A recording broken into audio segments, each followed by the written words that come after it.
ડોલમાં કેટલા લીટર પાણી છે? પછી આ લીટર છે. લીટરમાં કેટલા નાના માપના મોટા માપના નાખવાથી કેટલું પાણી ભરાય જોઈએ? તો સૌથી પહેલા આપણે આને ખાલી કરી નાખીએ, બરોબર. હવે જો અને 1 લીટરમાં નાખીએ તો ભરાય આપણે જોવાનું છે. જો બાળકો, આ મેં પહેલી બોટલ સંપૂર્ણ ભરી છે અને આમાં ઠેલવી. હવે તમારે કાઉન્ટ કરવાના છે. કેટલી થઈ? 2.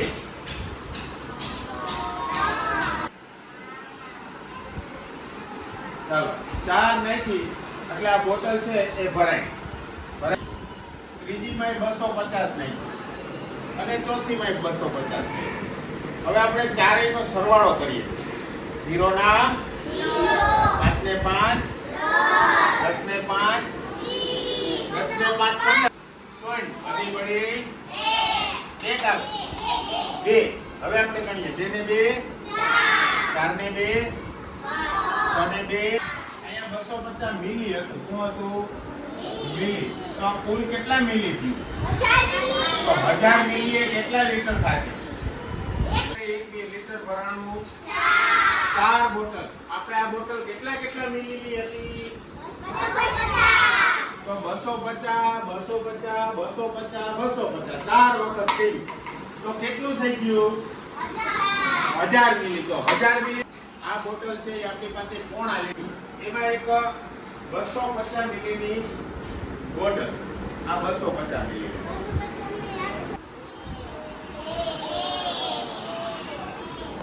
એક બોટલ નાખી આપણે.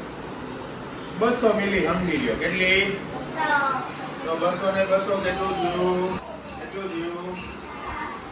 કેટલું થયું? 600. પણ આપણે આ 180 જ હતી. તો 180 180 ને 180 થાય.